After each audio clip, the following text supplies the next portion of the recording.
Hey guys, tonight we step into a smoky longhouse deep in Viking country.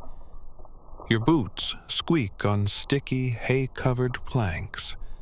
There's the distant clink of mead mugs, the rumble of laughter, and, yep, a man being yelled at for stealing a sheep again. Welcome to Viking justice. It's not exactly a courtroom with powdered wigs and gavels. No, here. The gavel is often a sword hilt slamming down on a table, and your jury is made up of elders who may or may not remember what you did last summer. The air is thick with peat smoke and judgment. You've been summoned to the Thing, the Viking Legal Assembly. And tonight's case, well, it might involve theft, an insult about someone's beard, or possibly turning someone into a toad. Historians still argue whether Vikings actually believed in transformation magic, or just used it as an excuse to exile that one annoying neighbor who never brought his own ale. The rules here are flexible. Depending on your social class, the exact way you get punished might differ. Richer folks paid with silver or livestock. Poorer ones paid with missing ears, or, occasionally, a dramatic chase scene into the woods. You, dear listener, are somewhere in between. Let's hope for a fine, and not a face tattoo. So, before you get comfortable, take a moment to like the video and subscribe, but only if you genuinely enjoy what I do here. And hey, drop your location and the time down in the comments. I love seeing where and when you're tuning in from. Now, dim the lights, maybe turn on a fan for that soft background hum, and let's ease into tonight's journey together. You kneel beside a smoky hearth as the chieftain clears his throat. It's time to learn how Vikings punish their rule breakers, with a surprising mix of cleverness, cruelty, and the occasional goat-related twist. Justice begins at the Thing, a massive public gathering that's part court, part political convention, and part neighborhood barbecue. Everyone shows up. Farmers, warriors, gossipers, and a man who insists he's innocent despite smelling very guilty. You sit through oaths sworn on Thor's hammer, witnesses who may or may not be lying through their teeth, and a long speech about honor from someone with suspiciously blood-stained boots. The court hears complaints, big and small. You might be accused of theft, slander, or, brace yourself, nithing, which basically means you're a dishonorable coward, the lowest insult in Viking culture. Being called a nithing could ruin your life faster than a dragon attack. Historians still argue whether this label came with automatic exile or just a lifetime of very cold shoulders at community feasts. There are no lawyers. You defend yourself with your mouth, your fists, or your uncle's reputation. If someone accuses you of lying, they can challenge you to a holmgang, a duel on a tiny island. Spoiler, this tends to end poorly for the guy with the limp. The punishments vary. Sometimes it's a hefty fine. Other times, you're publicly humiliated, beaten, or declared an outlaw, which, in Viking terms, means your life becomes a medieval survival game. No one can help you. Everyone can hurt you. It's like getting kicked out of the internet and society at the same time. Still, there's structure to it all. The Vikings loved balance. If someone broke your nose, you didn't break theirs. You got paid for the exact value of a nose. Yes, there was a price list. A missing finger? 10 silver coins. An eye? More. An insult about your mother's cooking? Possibly priceless. And that's just the start. You notice a man beside you fidgeting nervously. He's holding a cloth bag. Inside is a severed sheep tail. It's his proof in a case about livestock theft. The elders nod gravely, as if this is the most reasonable thing in the world. It's oddly comforting. Justice is weird here, but it exists. You're handed a bowl of thick stew while waiting your turn. It's mostly onions and mystery meat. You chew slowly, grateful you're not on trial. For now. In this world, justice is loud, messy, and oddly satisfying. Someone nearby mutters about an upcoming case involving cheese sorcery. You pretend not to eavesdrop. As the fire crackles, the elder shouts your name. Everyone goes quiet. You stand. Your legs feel like jelly. You don't know if your fate involves silver, exile, or public embarrassment. All you know is things are about to get very Viking. And no, you probably won't survive this with your dignity intact. The chieftain's voice booms across the longhouse, and all eyes settle on you. You're told that, to prove your innocence, you'll undergo a simple test. Nothing too fancy. Just a little thing called trial by hot iron. You know, the kind of justice that involves burning metal and maximum finger pain. The instructions are clear in the vaguest possible way. You're handed a glowing bar of iron, fresh from the fire, and told to carry it 3 paces while the crowd watches, chewing their stew like it's dinner theater. This isn't about strength, it's about divine judgment. According to Norse belief, if your wounds heal clean within 3 days, the gods have deemed you innocent. If they fester, sorry, friend, you're guilty and also mildly crispy. Your palms tingle in anticipation. Well, fear. The iron is placed in your hands, and the heat feels like every bad decision you've ever made. You shuffle forward, step by step, while the gathered villagers murmur. 3 paces. That's it. But those 3 paces stretch like an eternity.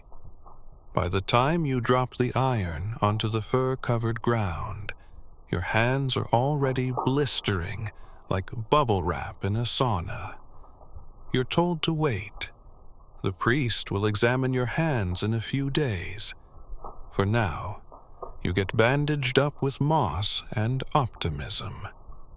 Historians still argue whether these trials were actually meant to be fair, or were just public rituals with predetermined outcomes. Some say it was a way to let fate, or maybe social bias, decide. Others suggest the whole process was more about appeasing the community than the gods. Whatever the truth, one thing's clear. Viking justice wasn't subtle. But hot iron wasn't the only trial on the menu. Sometimes people were told to walk barefoot over 9 red-hot plowshares. That's right, 9. Because apparently 1 wasn't dramatic enough.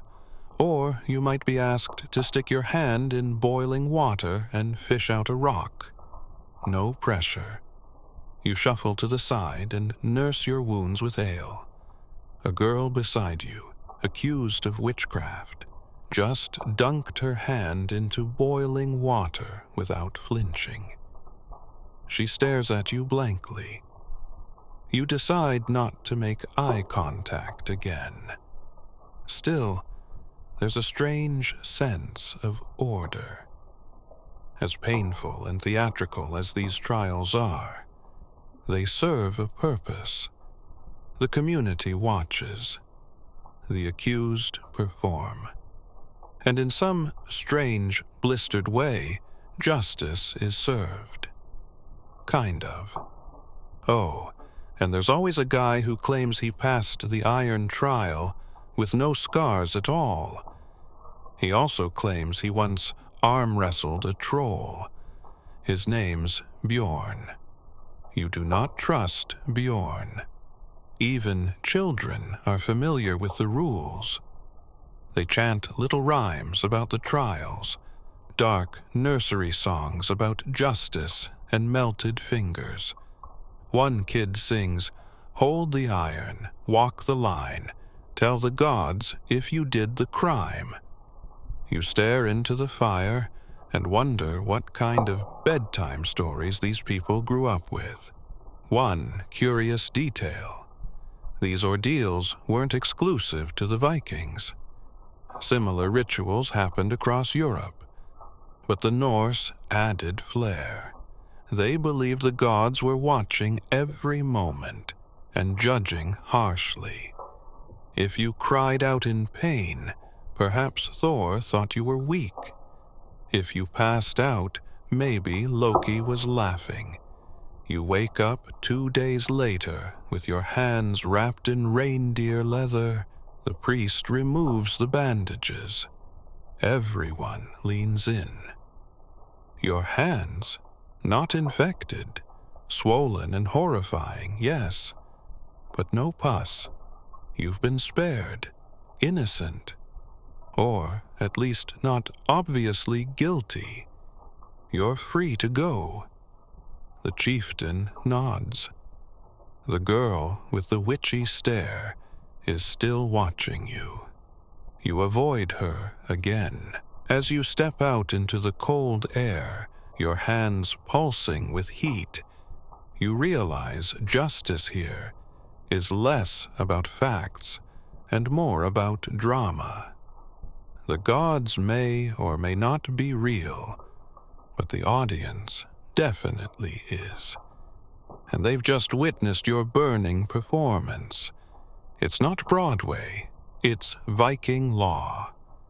And you didn't get branded or exiled, so we'll call that a win. The snow crunches under your feet as you wander back into the village, fingers still stiff and bandaged like badly wrapped sausages.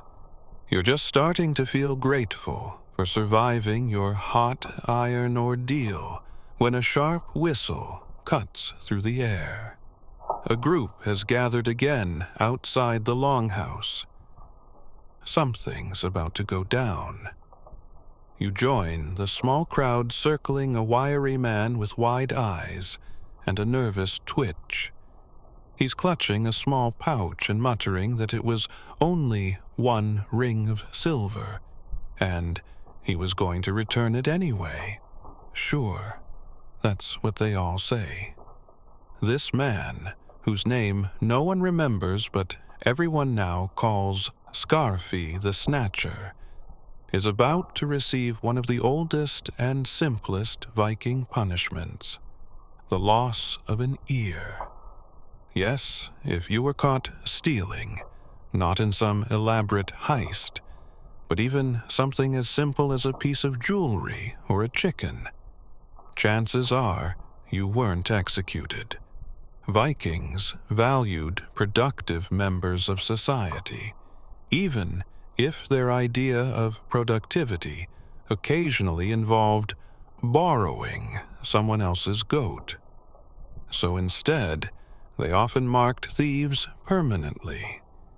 In Skarfi's case, it's an ear. Not both, just one. To send a message, of course. You break the law, you lose a little bit of yourself. And now everyone can see that message every time you turn your head. The crowd cheers in that awkward, "Ooh, this is going to be fun" kind of way. Scarfy trembles, and a burly blacksmith steps forward, gripping a curved blade that looks far too enthusiastic. Historians still argue whether these mutilation punishments were always enforced or just threats meant to shame people into confession. Some records suggest community forgiveness was common if the thief was useful or their family had decent mead. Others say these punishments were brutally common, especially when the crime disrupted trade or insulted someone important's beard. Scarfy's crime. He stole from a trader's wife, which, apparently, is a double sin, both theft and terrible manners. The blade is raised, and with a single swift motion, one slightly dirty ear flops to the snow. A child picks it up like a souvenir. His mother snatches it away with a frown, but also a quiet "ew" of fascination. Scarfy howls, not just from pain, but embarrassment. The wound is bandaged with rough cloth, and he's handed a nickname on the spot: Scarfy Half-Ear. It sticks forever. In Viking culture, your nickname often defined you more than your birth name. You don't get to choose it, your actions do. Later that evening, you spot Scarfy drinking mead with some warriors. His mood has oddly lifted. Apparently, losing an ear and surviving makes you a bit of a folk hero. Kids start imitating his swagger. A local ballad begins forming in the corner of the room, involving him, a duck, and a gold ring. None of it rhymes, but that's not the point. Here's the twist. Viking punishment wasn't always about cruelty. It was about memory. Scars told stories. Mutilation wasn't just vengeance. It was a visible reminder of a crime, written right on your body. And, in a twisted way, it gave you a new role in society. You're no longer just a man. You're the man who stole silver and lived to tell the tale. You overhear someone say that in another village, a thief had his nose notched so deep he whistled every time he sneezed. Another rumor says a woman who pickpocketed travelers got her front teeth filed into sharp points, so she'd never be kissed again. Brutal? Yes, but practical in a Viking sort of way. Not all punishments left you with missing parts. Some just left you with new reputations, the kind that never heal. A man named Olaf once got caught spying on bathing women. He wasn't maimed, but he was paraded through the village in nothing but goat-hide boots. Let's just say the nickname Olaf Goat Pants didn't exactly help his dating life. Back at the fire, Scarfy lifts his mug in a mock toast. You raise yours in return. He's missing an ear, sure, but he's still here. And in Viking society, here is better than 6 feet under. One thing becomes clear. These punishments, as odd and theatrical as they are, serve a bigger purpose. They mark you not just as guilty, but as part of the community again. Scorned, maybe. Laughed at, definitely. But still very much alive. You tug your cloak tighter and glance over your shoulder. That girl from the boiling water trial is still watching you. Maybe you should stop stealing glances too. By now, you've probably figured out that Viking punishments didn't mess around. And just when you think it can't get more intense than having your ear sliced off or your hands roasted like campfire sausages, you learn about banishment. Not just go to your room banishment. Not even leave the village banishment. No, this is the full Viking experience. Banishment by boat. You stand on the rocky shore, the wind howling like an offended ancestor. Before you is a half-rotted fishing boat, missing at least 2 planks, tied loosely to a post. Inside it, a jug of mead, half a loaf of bread, and, because this is the Viking Age, a nervous-looking goat. This is your ride. You've been declared an outlaw, a status called Fjörbaugsgardur if you're lucky. That's temporary exile. Or Skogganger if you're really unpopular. Which means you're not just exiled, you're legally killable by anyone, at any time. Even if you sneak back to say goodbye to your dog. Sorry, Fluffy.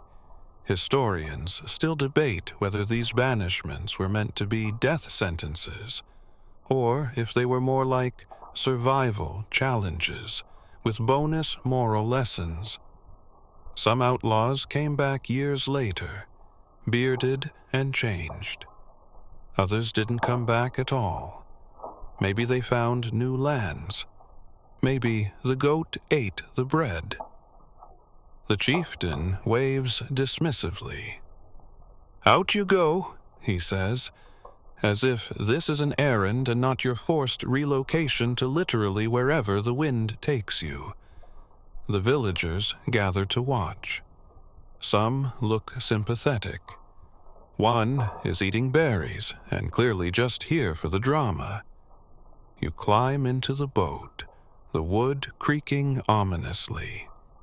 The goat bleats. You push off. There's no map, no compass, just hope and ocean spray. Vikings believed in fate, and if the gods favored you, maybe your boat would drift to a new land.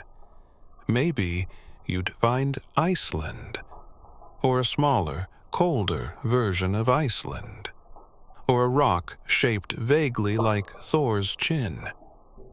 The punishment wasn't just practical, it was spiritual. To be cast out meant you were beyond the protection of the gods and the tribe. You became a ghost in the eyes of your community. People wouldn't say your name. Children wouldn't be named after you. And your mother would probably tell people you moved to Denmark just to save face. Yet there's a strange freedom to it. You're unbound, unclaimed, a blank slate with frostbite. Some exiles form their own outlaw communities, gritty bands of misfits living in the woods, raiding border towns, or just getting really into poetry. Yes, poetry. Vikings loved it. Even the banished ones, especially the banished ones, since they had so much time to reflect on life, death, and why the goat never stops staring. You float for hours, the sky darkens, and you start talking to the goat. His name is Harold now. He doesn't respond. You're not sure if he's your new companion or your replacement if things go south. Suddenly, a wave tips the boat and you panic, clinging to the sides like a sea-soaked pretzel. But you survive. You always do somehow. That's part of the Viking code. Endure first, complain later. By dawn, land appears, a jagged coastline with dark forests and the smell of something burning. You've either found a settlement or just rode directly into a dragon's barbecue. Either way, you're alive, technically. You drag the boat ashore, Harold jumping out ahead of you. You've been exiled, sure, but not erased. Some say the greatest Viking warriors were once outlaws. That hardship tempered them. That banishment was the fire in which future legends were forged. Historians still argue whether outlaw sagas are exaggerated, or if half the heroes we admire today started as screw-ups with a boat and a bad attitude. As you collapse into the wet sand, the goat staring down at you like some fuzzy spirit guide, you wonder what your saga will be. Maybe one day they'll carve your name into a runestone. Maybe you'll be remembered not as a criminal, but as a survivor. Or maybe you'll just open a goat farm. And honestly, that doesn't sound so bad. The days after banishment are slow and quiet. You spend most of your time sharpening sticks, talking to trees, and learning which mushrooms don't cause hallucinations of Thor wearing pajamas. You might think the worst is behind you, but not in Viking society. No, there's something even more dramatic than exile. It's called a blood feud, and it starts when someone decides your mistake wasn't just a crime. It was personal. Let's say, for example, that in your younger, rowdier years, you got into a scuffle. It was a silly fight, really. Someone insulted your beard. You threw an ale cup. They slipped on a fish. The next thing you know, you've accidentally killed someone's cousin. Let's call him Rolf. Now, in many societies, you might get arrested or fined, maybe sent to jail. But in Viking culture, you've just signed up for a multi-generational revenge saga. The family of Rolf doesn't just want justice, they want balance. Someone's life has been taken, so, unless they accept a formal settlement called wergild, literally man price, they now have the right to kill you in return. And not just you, your brother, your uncle, anyone who shares your blood and attends family barbecues. You hear the first whispers of it one morning, when a stranger spots you near a waterfall and mutters, "Isn't that the one who flattened Rolf?" Then they walk away just a little too quickly. Uh-oh. Historians still argue whether blood feuds were ever meant to be resolved peacefully, or if they were just Viking Netflix. Endless episodes of revenge, betrayal, and who's marrying whom to stop the killing. Some say the thing could negotiate peace.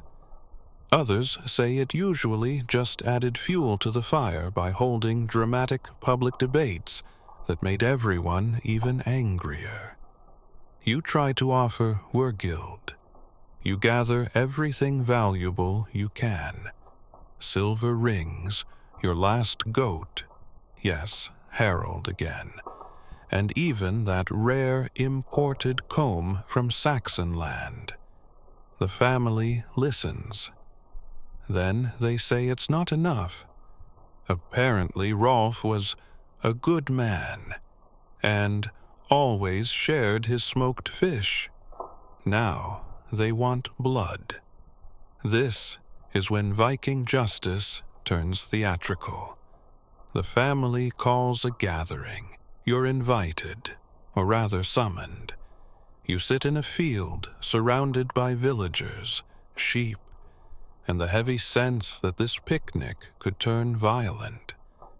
They want to fight, 1-on-1. No weapons, just fists, reputation, and lots of grunting. You step into the makeshift ring, grass squishing under your boots, and square up to a man built like a wooden barn. He's Rolf's brother. His name is Thorbjorn, which loosely translates to Thunder Bear. Not ideal. The fight is rough. You get a broken nose, he gets a bruised rib, and both of you get a weird kind of mutual respect. No one dies, which is rare, and honestly a bit disappointing to the spectators. But after the dust settles, something strange happens. The elder of Rolf's family, a grandmother named Sigrid, who's dressed in black and carries a staff topped with chicken bones, stands and nods. "Let the gods decide now," she says. That's Viking code for, "We're done here, for now." Turns out, blood feuds could be paused, sometimes permanently, especially if both sides realized they had better things to do, like not dying. But the tension never fully disappeared. You'd walk into a hall, and someone would raise an eyebrow, or your ale would taste suspiciously like spit. It was a game of shadows and suspicion. One wild story you overhear by the fire involves a feud that lasted 100 years, sparked by a stolen cloak. The great-grandchildren of the original cloak thief were still stabbing each other in back alleys over a garment none of them had ever seen. Other feuds were solved creatively. One involved marriage. A man who killed his rival's brother was forced to marry his enemy's sister. They reportedly lived in awkward silence for decades, with occasional passive-aggressive loaves of bread. But here's the fringe Viking fact that really tickles the brain. In some remote regions, people believed that if a feud went unsettled, the dead could return to haunt the guilty. Yes, vengeful ghosts called Draugr were said to rise from their barrows, dragging seaweed and revenge, until they got closure, or at least a good brawl. You lie awake that night, staring at the stars, wondering if Rolf liked seaweed. Your nose still throbs, and you're starting to understand that in Viking society, forgiveness isn't so much a virtue as it is a survival strategy. A blood feud doesn't always end in death. Sometimes it ends with both sides too tired to care.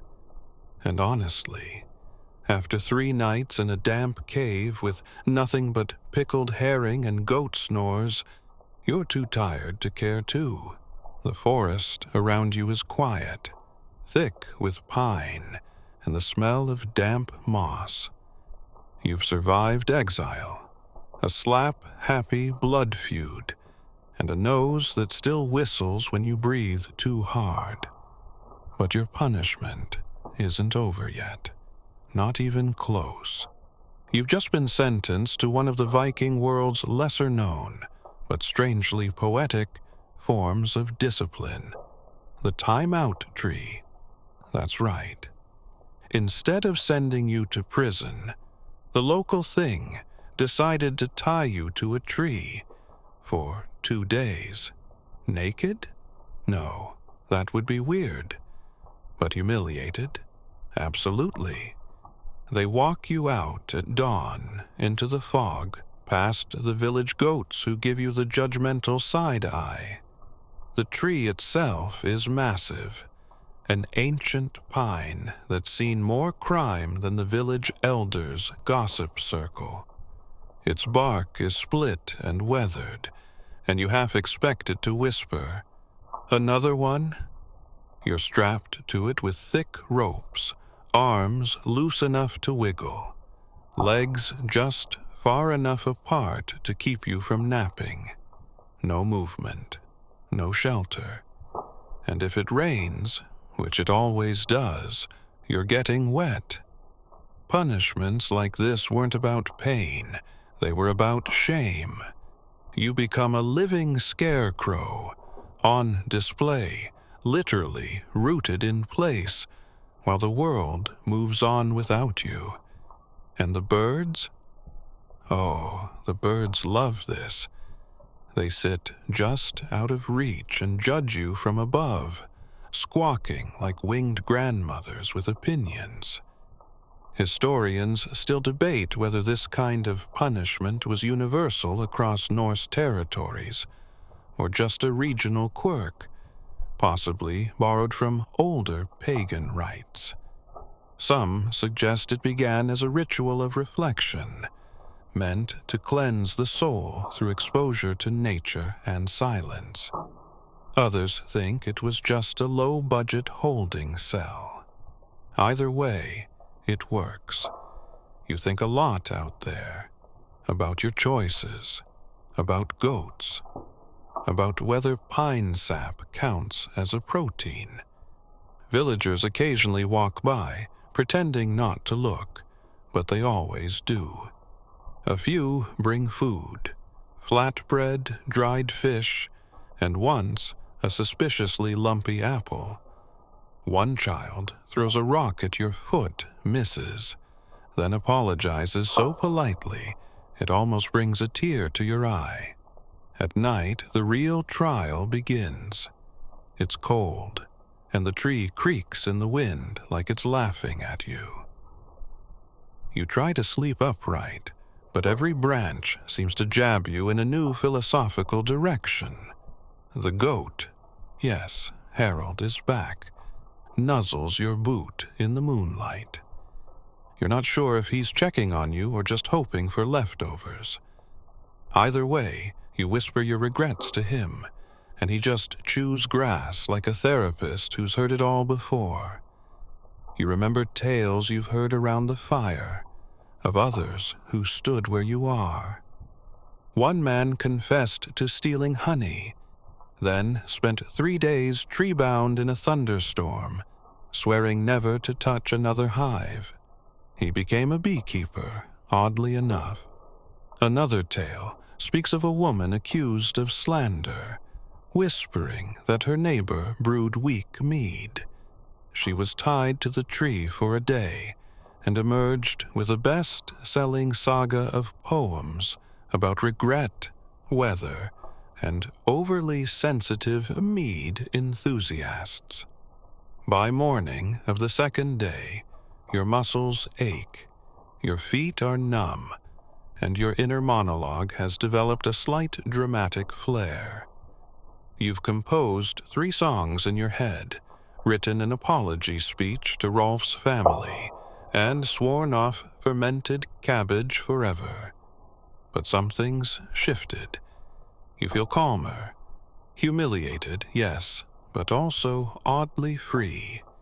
There's something about being motionless in nature, bound to a symbol of age and strength, that makes your petty crimes feel small. The world hasn't ended. You still exist. The tree didn't judge you. It just stood there, like it always does. When the ropes are finally loosened and your arms flop down like overcooked fish, no one claps. There's no triumphant music, just a gentle nod from the chieftain and a muttered, "Hope you learned something." And you did. You learned that silence can be deafening, that pine needles are aggressively pointy, and that sometimes the most powerful punishment doesn't scream, it just watches. You walk away slowly, stretching limbs that forgot how to be limbs. The villagers part like a respectful tide, some pretending you were never tied up at all. Others smile faintly, like veterans of the same leafy purgatory.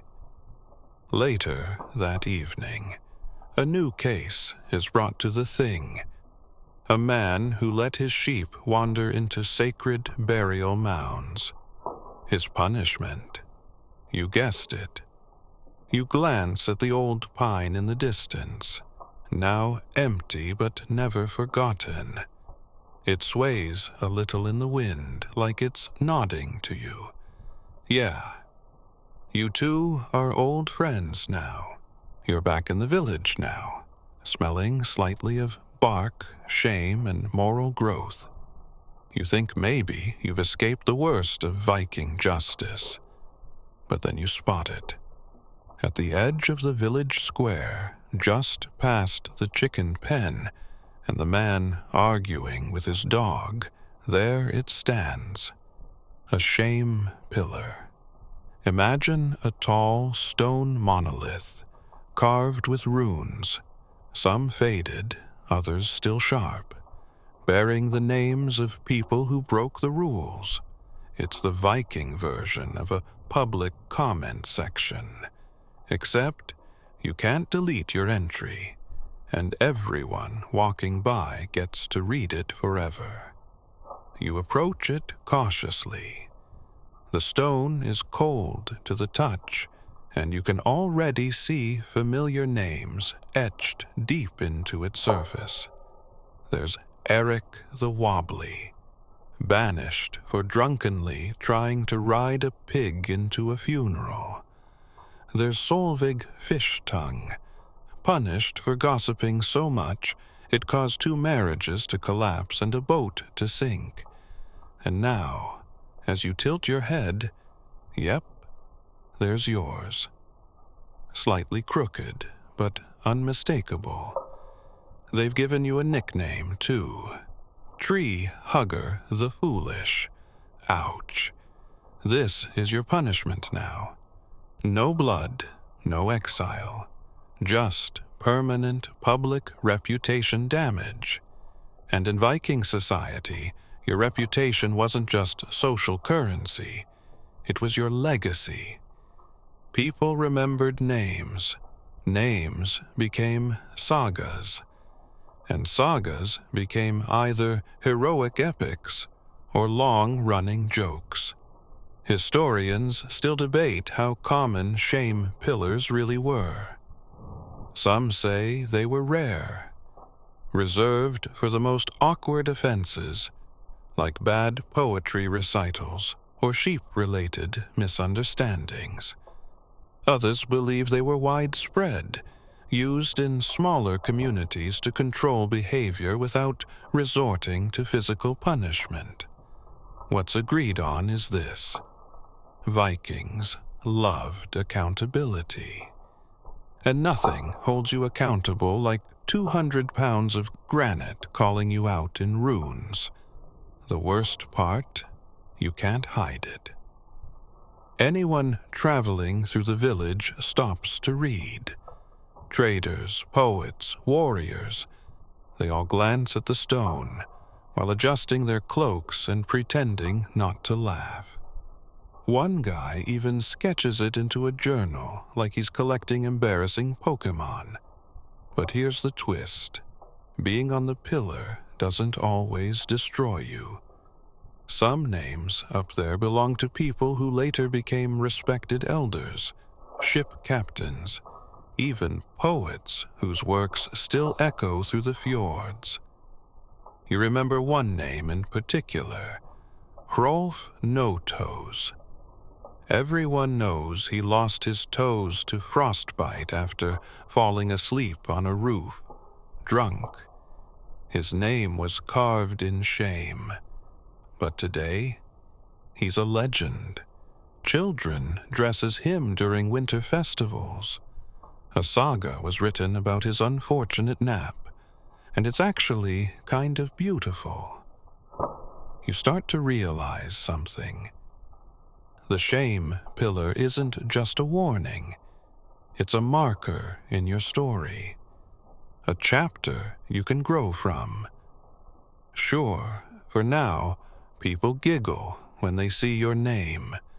But give it time, and maybe, just maybe, your tale becomes a punchline and a proverb. Don't end up like Tree Hugger, they might say. Unless you learn your lesson like he did. You sit nearby and watch people pass the pillar. One man frowns and mutters, "He was framed." You nod politely, grateful. Another lady chuckles and points. You pretend to scratch your face, hiding a blush. But then someone else stops, traces your name with a finger, and whispers, "He got back up." You don't know who they are. Doesn't matter. It still counts. And while you're sitting there, you overhear a particularly juicy rumor. A man down the coast was added to his village's shame pillar for farting during a sacred ritual. Repeatedly. Loudly. It's said the gods themselves requested the carving. His name, Thorold the Windbreaker. Now, that is branding. Some fringe scholars believe these pillars even served as early legal records, a sort of historical database carved in stone. Others argue they were simply psychological deterrents. Break the rules, and we'll make you famous in the worst way. You begin to feel oddly at peace. Your name is up there, sure, but it means you belong. You were judged, punished, and folded back into the community, flaws and all. You get up and dust yourself off. A couple of kids are carving crude faces into a wooden beam nearby. One of them asks, "Are you the tree guy?" You nod. He grins. Cool. And just like that, your shame becomes a story. Not a proud one, maybe, but one that fits into the noisy, messy, weirdly loving puzzle that is Viking life. You pat the stone once before you leave. It's cold, but familiar now. Like an old friend who holds on to your worst moment, but doesn't let it define you. You wake the next morning with a stiff neck and the lingering memory of your name carved in stone. But at least you slept indoors, which is more than you can say for last week.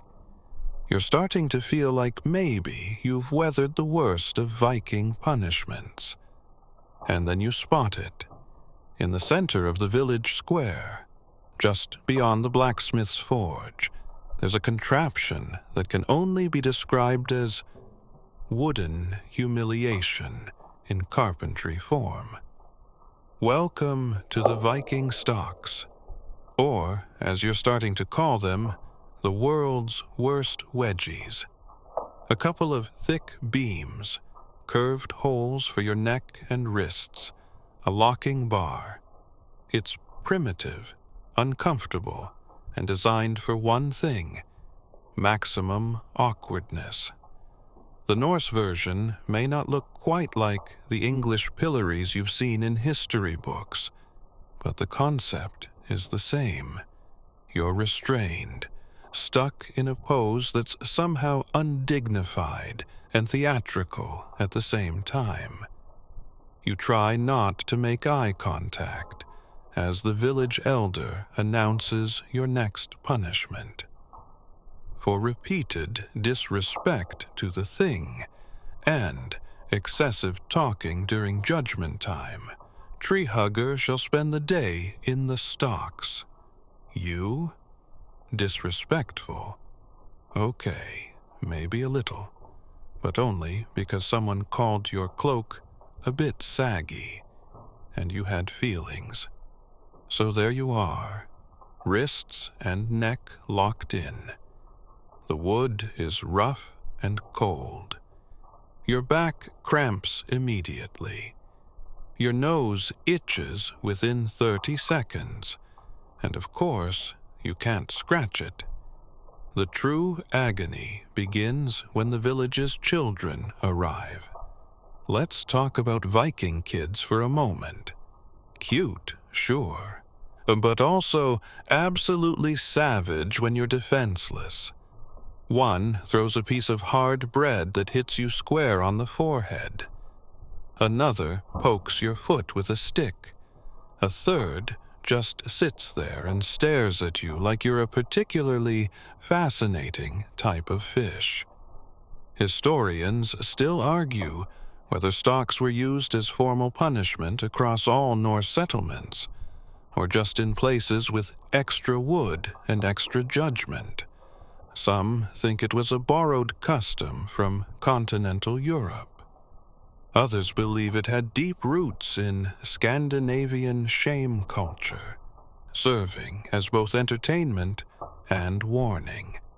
Either way, the whole village takes turns strolling by.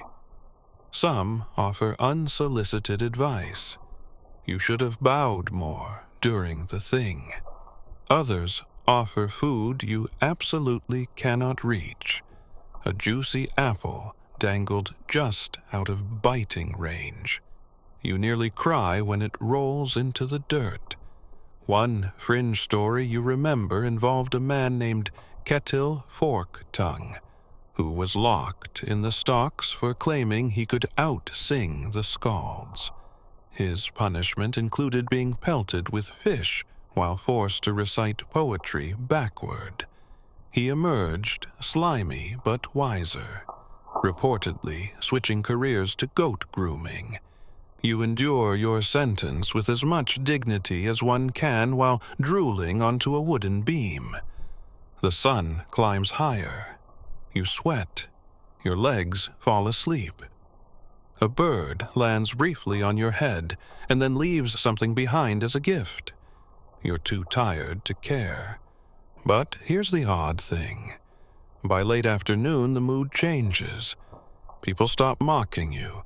Some even start chatting, telling stories, sharing news.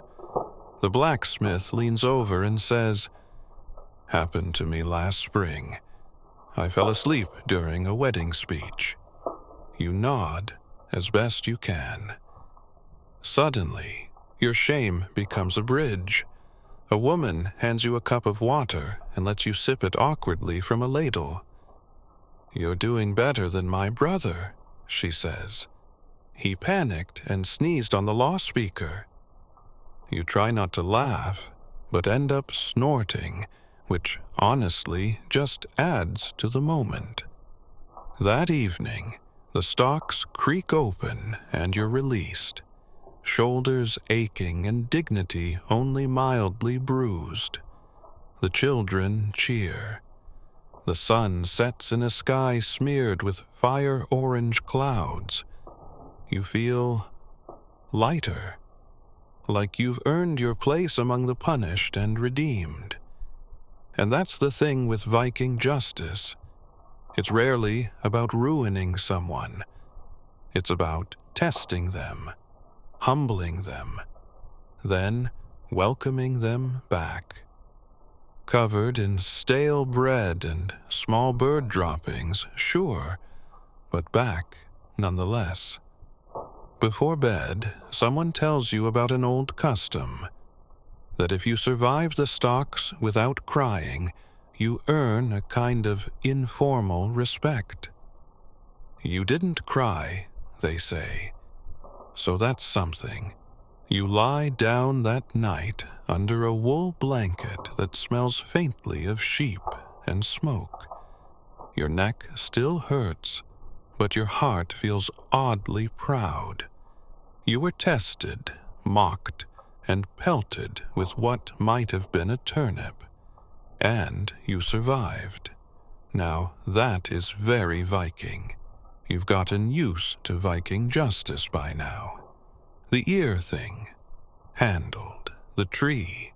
Been there. Stalks. Survived with flair. But you've been hearing whispers all morning.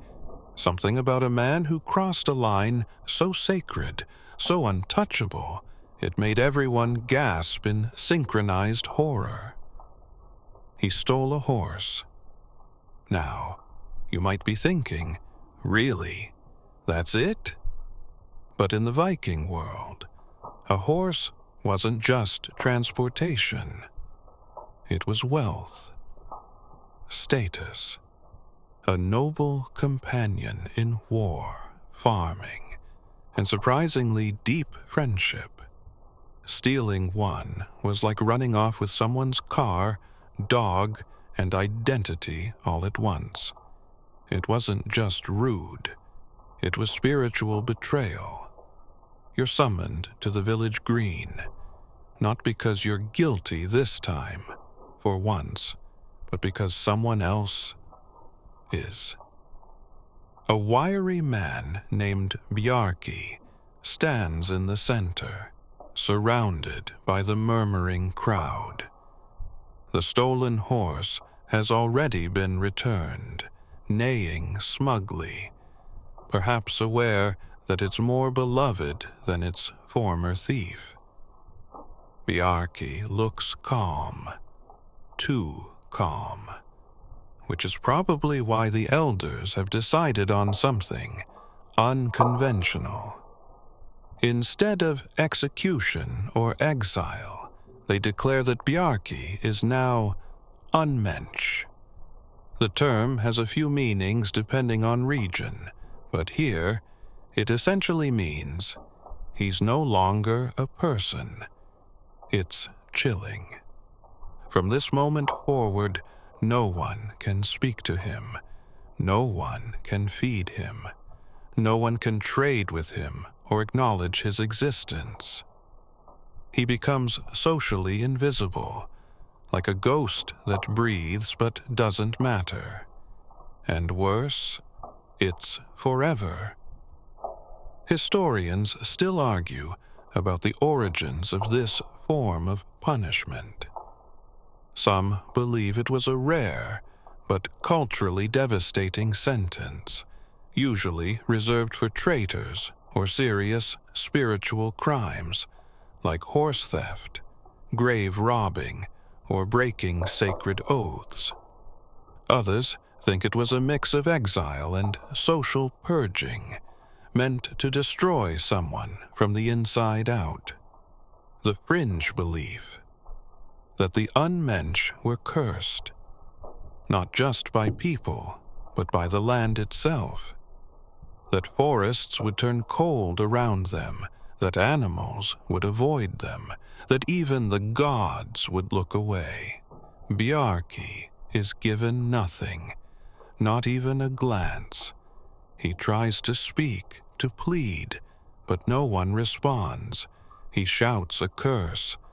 The villagers won't flinch. You're told not to look at him, to treat him as air. It's one of the cruelest things you've ever witnessed, and yet it's eerily effective. A week later, you see Bjarki walking along the ridge, shaggy and silent. Children giggle as they pass him, pretending he's a ghost. A dog barks and runs away. No one offers food.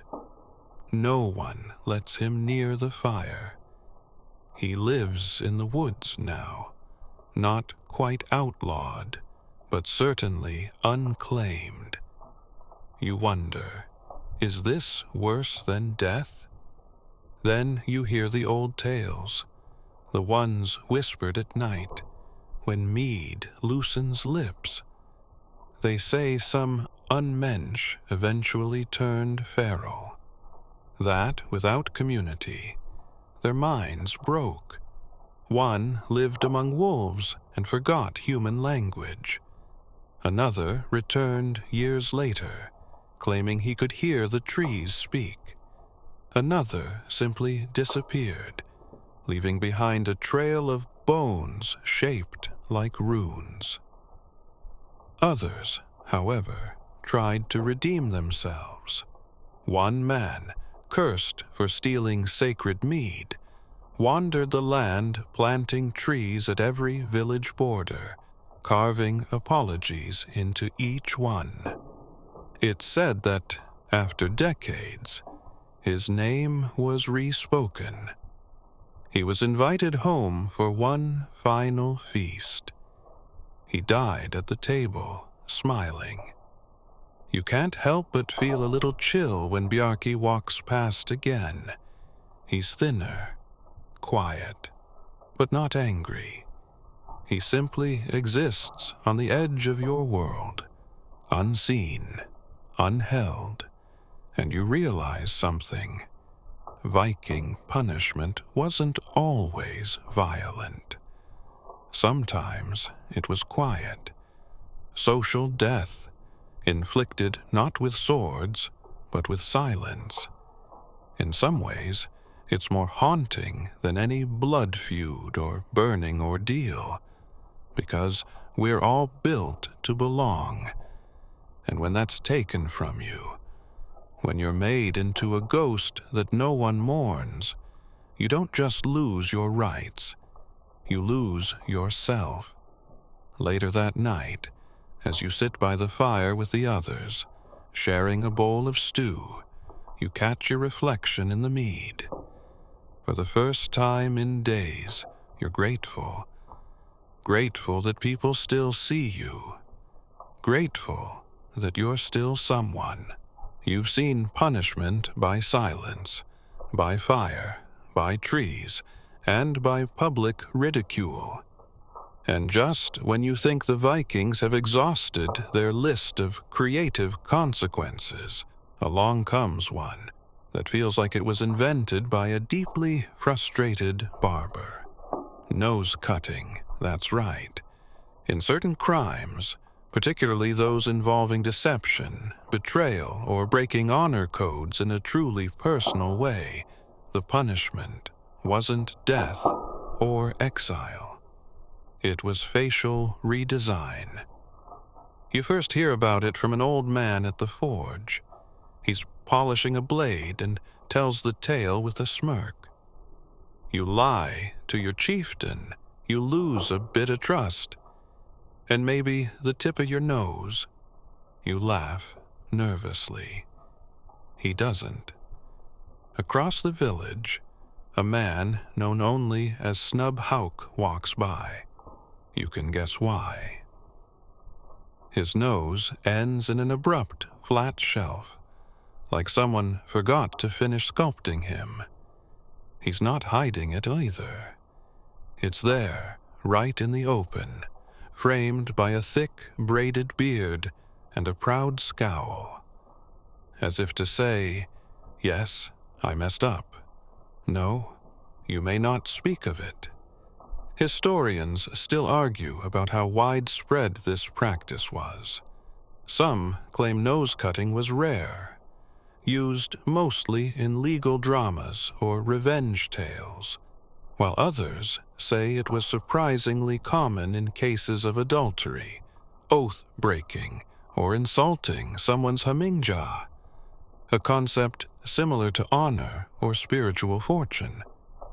In Viking law, shame wasn't just a social byproduct, it was engineered. And altering someone's face? That was a walking punishment, an eternal banner that shouted, I messed up, even if your mouth stayed shut. Snub Hauk's crime? He apparently swore a false oath during a land dispute, claiming part of a fjord that wasn't his. The community didn't just fine him, they made him into a lesson.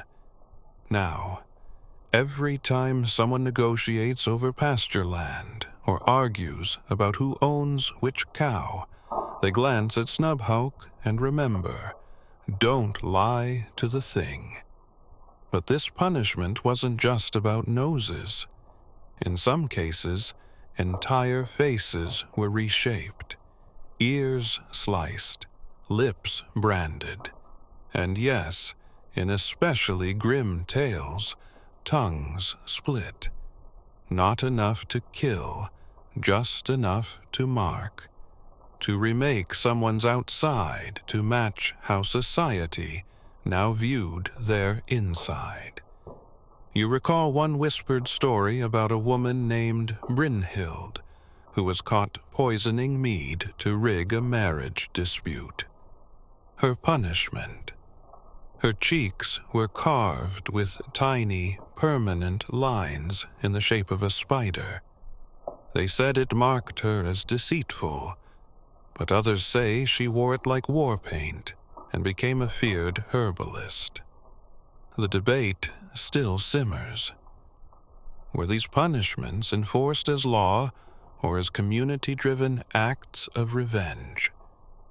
Some scholars argue they were more symbolic than systematic, meant to shock, not standardize. Others believe there were set protocols, and facial mutilation served as a non-lethal way to neutralize social threats. It's hard to know, but one thing's clear. In a world where appearance and reputation were tightly woven, altering someone's face was a powerful statement. You catch yourself checking your own reflection in a still pool later that day, tracing your nose with one finger. It's still there, intact. You feel grateful and slightly more determined to keep your promises. You also begin to notice how people treat Snub Hauk. At first, it's pity, then respect. Not everyone shuns him. In fact, he's grown into a local authority on honesty. Need a second opinion during a property dispute? Ask the man who paid dearly for lying. Need advice on truth-telling? He's your guy. Irony and wisdom bundled into one rugged silhouette. And here's the curious thing. Some people lean into it. You overhear two teenagers arguing about whether getting your nose cut makes you look more mysterious. One even says, "I'd take a half nose over 2 years of goat duty." They laugh, but not entirely in jest. There's a kind of strange charisma to visible punishment. You're marked, yes, but you're also memorable. In a society where sagas are everything, a scar can be your opening line. Back in your hut that night, as the wind howls outside and the fire crackles low, you think about what it would mean to carry your crime on your face. No hiding, no pretending, just walking through the world with your mistakes etched into your skin. There's a brutal honesty in that, a raw, unfiltered accountability, the kind only Vikings could invent. With a knife, you've heard tales of hot iron, public stocks, exile, and even face-altering justice. But nothing prepares you for the moment. A man is dragged into the square, writhing, soaking wet, and yelling something about fish gods. Welcome to the Viking trial by water. A chilly, illogical, and altogether terrifying ritual where guilt or innocence is determined by how well you float or sink. It starts with a crime that's hard to prove. Sorcery, dishonesty, or being a general nuisance to the community. The elders can't agree, the witnesses contradict each other, and no one wants to say the wrong thing in front of the chieftain's wife again. So instead, They call for the cold truth, literally. The accused is stripped to their underlayer, bound loosely, and led to the nearest body of water. In this case, a pond fed by glacial meltwater that smells like frogs and regret. Villagers gather around, holding their cloaks tight against the wind, and you join them with cautious curiosity. The logic of the ordeal is unique. If you sink, it's because the water accepts your innocence. If you float, it's a sign that your body rejects the purity of the earth, and you're therefore guilty. Yes, sinking is good. Drowning even better. Historians still argue over where this practice originated and how widespread it was among the Norse. Some believe it came from older Germanic traditions, while others suggest it was an adaptation of Christian influences as Viking territories began to mingle with continental law. Either way, the cold didn't care who invented it. The man in question, Egil Goatfoot, is accused of sorcery after a few too many cows fainted in his presence. Coincidence? Maybe. Witchcraft? Who knows? The villagers don't want to risk it. Egil is nervous. You would be too. He stares at the water like it's about to offer legal advice. Someone tightens the rope around his wrists, not cruelly, just firmly enough to ensure maximum awkwardness. Then, with a dramatic heave, he's tossed in. The splash is impressive. For a moment, everyone leans in, squinting. Egil bobs. His chest pops up, his knees.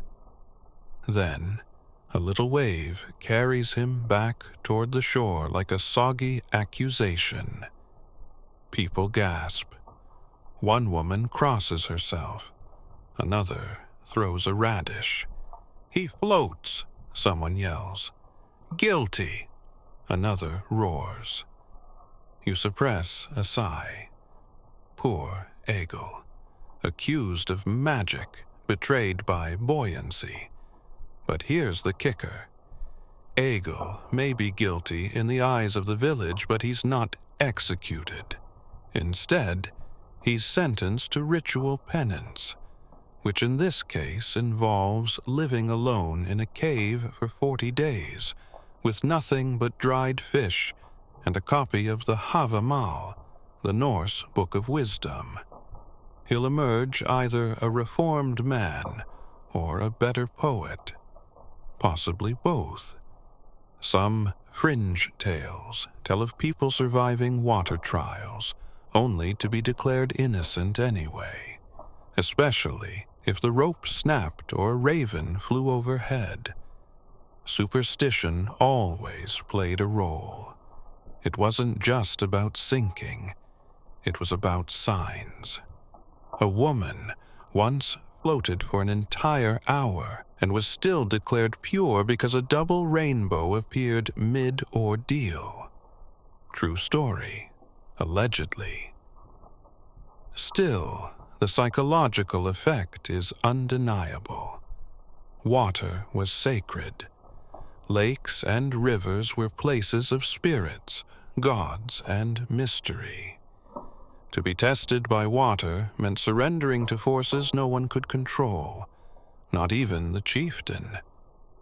Later that evening, around the hearth, people discuss the trial with the same tone they use for weather and goat births.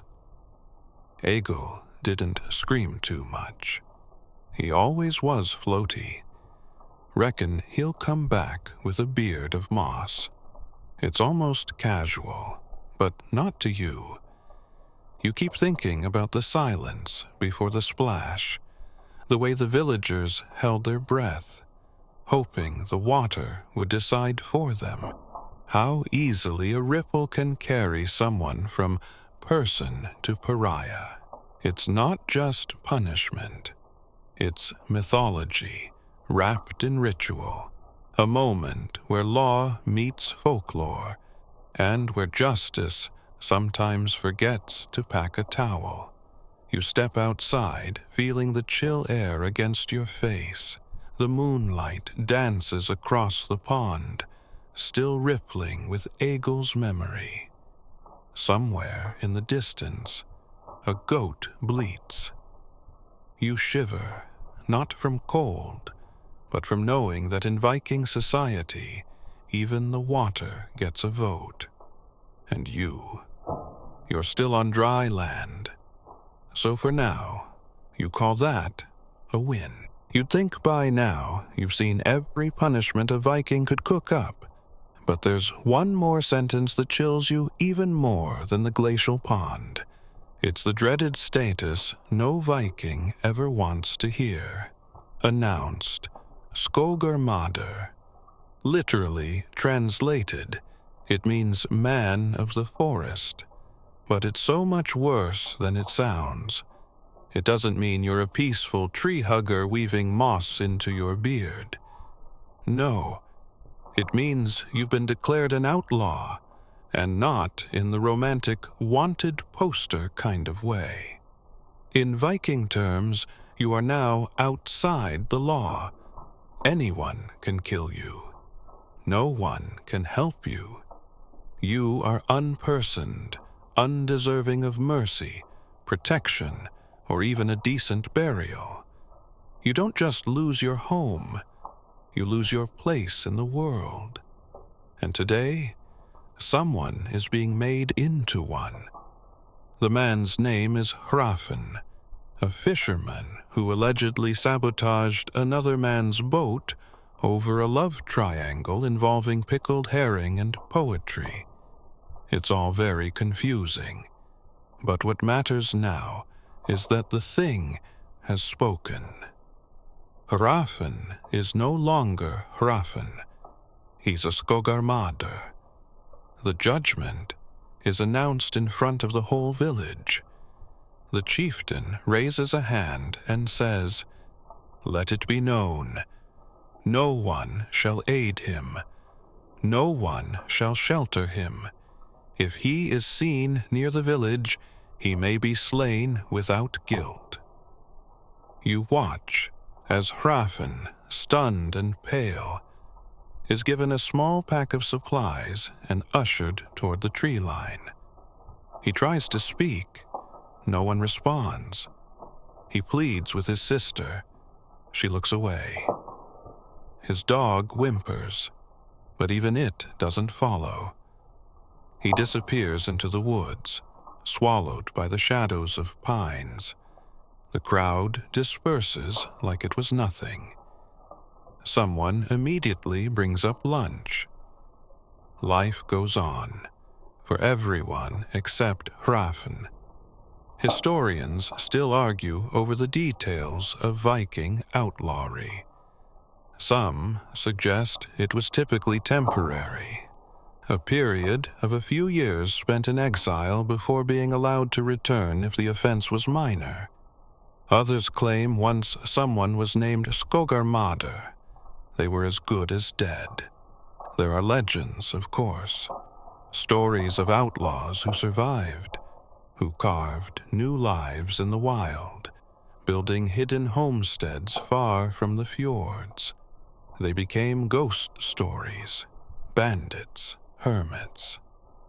Some even returned in disguise to exact revenge or plead for mercy. But for every tale of redemption, there were 10 of betrayal, starvation, or a quiet death in the frost. The most chilling part, killing an outlaw wasn't considered murder. It was a public service. There was no blood debt to pay, no vengeance owed. It was justice, neatly outsourced to nature and strangers with sharp weapons. You remember an old saga about a skogarmadur who left behind a trail of runestones marked only with riddles. They say he went mad talking to the trees. Some villagers believe those stones still exist, hidden deep in forgotten valleys, echoing his last thoughts. What's more, outlawry didn't just impact the individual. It stained their entire family. Sons and daughters would carry the shame. Friends might be shunned for even remembering them. Their name would be struck from oral tradition, wiped from the sagas. It was death of the body and the story. You walk past the village borders that evening and look out into the trees. Somewhere out there, Hrafn is trying to make fire with wet wood and hope. The forest feels endless. It swallows sound. It swallows men. One elder once told you, "The worst death is not being remembered. Even a fool with a carved stone gets more than the skogarmadur. It haunts you." You sit by the fire that night, a little quieter than usual. The crackling logs seem louder. The stars seem colder. You wrap your cloak tighter and feel a tiny gratitude in your gut. You're still inside the circle. You still have a name people say out loud. And sometimes, that's all that separates you from the forest. After watching Hrafn disappear into the forest like a broken shadow, you expect the village mood to be somber, reflective, maybe even a little shaken. But instead, people are oddly cheerful. They're preparing for a gathering at the longhouse, stringing up lanterns, laying out cured meat, and arguing over who gets to sit closest to the hearth. Turns out, tonight isn't just for feasting. It's time for a different kind of justice, the kind that happens when love turns sour and someone forgets to feed the goats. Welcome to Viking Divorce Court. Now, let's set the mood. The fire is blazing, mead is flowing, and a woman named Astrid is standing dead center, hands on hips, declaring loudly that her husband smells like fermented fish, doesn't contribute to the household economy, and, most importantly, never delivered on the full dowry goat. Scandalous. In Viking culture, marriage was seen as a contract, social, spiritual, and yes, financial. If that contract broke down, there were options.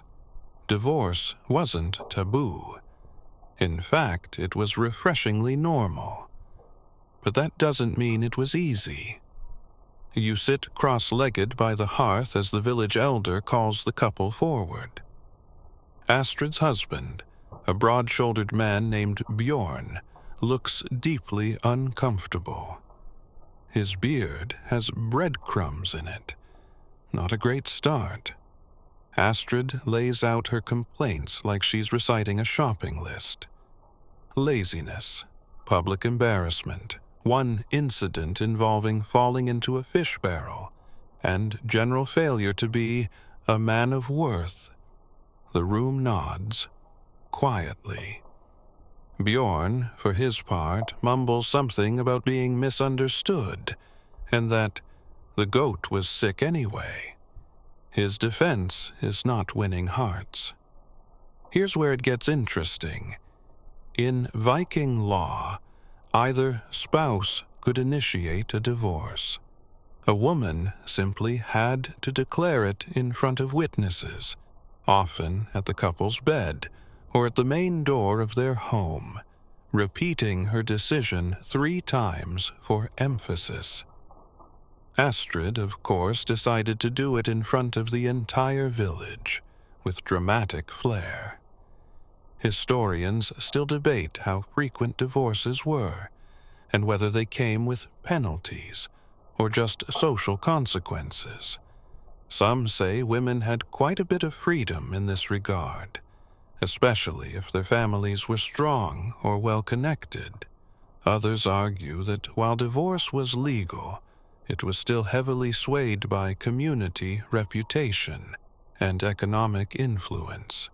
In this case, Astrid has both, and when she announces her final decision, "I release this man from my bed and from my keys," a cheer goes up. Someone starts clapping. Someone else brings out cheese. Bjorn tries to protest, but the elder cuts him off. The mead goat was part of the contract. You had 3 winters to deliver. The fault is yours. He slumps in defeat. No one claps for him. Now, you might expect the divorced parties to separate quietly, but this is Viking land. There's protocol, and it comes with a healthy dose of public awkwardness. First, Astrid is entitled to reclaim all the property she brought into the marriage, down to the last woolen tunic. A couple of villagers help her carry it out, while Bjorn sits grumbling on a stool. Second, there's the symbolic door slam. She slams the door of the longhouse shut behind her as she exits. It echoes dramatically. Some say this represents the sealing of fate. Others say it just feels really satisfying. But the drama doesn't stop there. Later that night, as the mead flows and tongues loosen, you hear of past divorce punishments that went far beyond mere door slamming. One man had to serve a winter in marriage penance, chopping wood for the entire village while wearing a tunic that read, "I forgot the goat." Another was forced to compose an apology saga and sing it during feasts. Badly. There's even an old tale about a woman who divorced her husband for hoarding onions. He tried to beg forgiveness by carving her likeness into a tree. It was not flattering. She left anyway with the onions. Some fringe beliefs held that failed marriages were signs of disharmony with the gods, especially if they produced no children. A few remote villages reportedly demanded couples perform fertility rituals or face symbolic shunning. Others just gave up and threw 2 loaves of bread into the river to represent a clean break. Honestly, that's kind of poetic. You think about all the rules, rituals, and ridiculousness of Viking love and loss.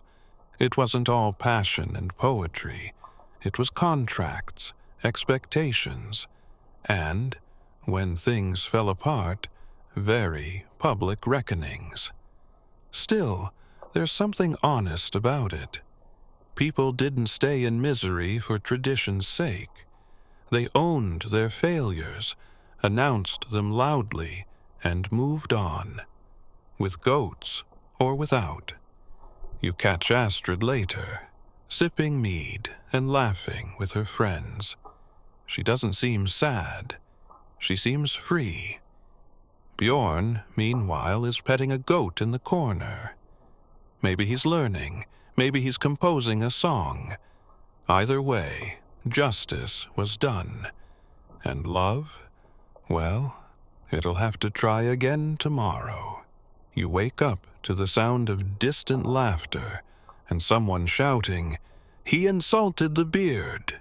That's enough to get you up and dressed, curiosity prickling like a cold wind down your spine. Because today, You're about to witness Viking justice at its weirdest. There's no ear-chopping, no outlaw declarations, no boiling lakes. Just a man named Sten standing in the middle of the village square, red-faced and fuming while everyone else laughs around him. His crime? He called someone's beard uneven, and apparently that's a very big deal. See, in Viking society, insults weren't just rude, they were legally actionable. There were actual laws about what you could or couldn't say about someone's appearance, ancestry, or manhood. If your words were considered need, a form of shameful, slanderous insult, you could end up fined, punished, or challenged to a duel. Yes, even if it was just about facial hair. Today, Sten is facing accusations of nidverse, a kind of poetic insult that questions someone's honor in rhyme. He composed a short but deadly ditty about another man's lopsided beard and slightly crooked smile, and sang it during dinner. Everyone laughed, except the guy with the beard, who is now demanding compensation or combat. You sit nearby, eating an apple and thoroughly enjoying the drama. Historians still argue over how seriously these laws were enforced. Some claim that need was among the worst social offenses in Viking law, especially if it called someone unmanly or accused them of sorcery, cowardice, or being a poor warrior. Others think these laws were more performative, designed to keep the peace with a bit of theatrics. But one thing is clear: Vikings took reputation seriously. Words could bruise just as deeply as weapons. Which brings us to this moment. The accused is asked to apologize. Sten refuses. "It was uneven," he insists. "I was doing him a favor." Gasps all around. The offended party, a man named Torfi Beard Blessed, steps forward. He's enormous, with braids that look like they were woven by the gods themselves. He demands trial by cheese. Yes, you heard that right. Apparently, in this village, there's a local tradition where small disputes, those too ridiculous for full-scale punishment, are settled with a challenge known as sorcery by cheese. It's part joke, part superstition, and entirely unregulated. The accused must stare down a wheel of fermented goat cheese, while the community chants mildly magical nonsense. If he laughs, he's guilty. If he sneezes, double guilt. If he holds a straight face for 1 full minute, he's considered blessed by the spirits of dairy and forgiven. You couldn't make this up if you tried. A goat cheese wheel is produced. A chair is placed. Sten sits, face tense. The chanting begins. It's part lullaby, part insult. Something about curds of courage and cheesy hearts that crumble. It's all very silly, very serious, and very Viking. Sten sneezes. The crowd erupts. Torfi claps once, satisfied. The elder declares him guilty, but only mildly. And Sten is sentenced to spend the afternoon helping at the bathhouse, scrubbing feet and learning humility. And just like that, justice is served. With cheese. You spend the rest of the day marveling at all the strange laws you've heard whispered over the months. There's the one about not stepping over someone lying down, or you risk confusing their spirit. Another bans whistling near burial mounds, lest you wake the dead. One village even has a regulation on how many times you can speak a rival's name during the thing. Say it more than 3 times, and you're forced to buy them a drink. One elder swears by a case where a man was fined for building a boat too shiny because it offended the sea spirits and blinded the local fishermen. The fringe tales get even weirder. There's the legend of the woman who challenged her neighbor to a baking duel after being called a loaf lifter. Her sourdough won, and the loser had to wear a biscuit hat for a week. Ridiculous, sure, but also kind of brilliant. These strange laws, these customs of cheese and beard insults, tell you more about Viking society than the blood and blades ever could. It wasn't just about war and conquest. It was about order, identity, and a very specific sense of humor. You realize that in a world this dangerous, laughter wasn't just welcome, it was needed. And sometimes, the best way to stop a feud was with rhyme, food, and just enough public embarrassment to keep things balanced. As the sun sets, you pass Sten sitting by the river, wet and smelling faintly of soap. He nods at you, you nod back. "Still think his beard was uneven," he mutters. You keep walking. Because even in a world of axes and exile, you don't re-insult the beard. The wind has shifted. You can feel it in the way the trees rustle outside the longhouse, and in the heavy quiet of the village tonight. There's no laughter, no goat drama, no cheese trials. Just the low murmur of old voices and the smell of pine smoke drifting through the cracks in the wall. Something final is unfolding. You join the villagers at the edge of the sacred grove, where tall stones form a half circle like ancient teeth waiting to bite the sky. In the center stands an old man named Eirik, wrapped in a dark fur cloak, eyes heavy with years. He's not here to be punished. Not exactly. He's here for what the Vikings call the last trial. It isn't a legal proceeding. It isn't even a sentence. It's a ritual, a blend of judgment, remembrance, and farewell. Eirik is dying. Not today, but soon. His hands tremble when he drinks. His voice cracks when he speaks. And so, before death claims him, he must face his past. It's called Satar Gjord, a kind of spiritual reckoning. He's gathered everyone he's wronged, intentionally or not, and one by one, they step forward to share their grief, their grievances, or their gratitude. A woman accuses him of cheating her father in trade. A man says Eirik once struck him during a raid.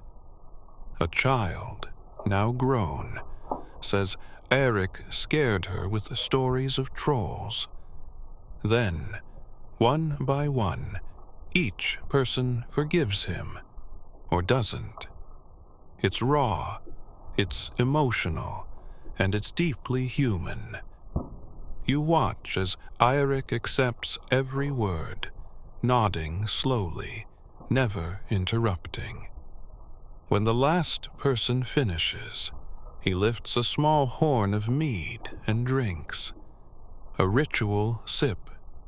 Then he sits in silence, letting the memories wash over him like cold rain. Historians still debate whether this practice was widespread or if it evolved later, blending with Christian influence. Some argue it was purely ceremonial. Others believe it was deeply rooted in the Norse obsession with honor in death. What's known is this: the Vikings feared being forgotten more than being judged.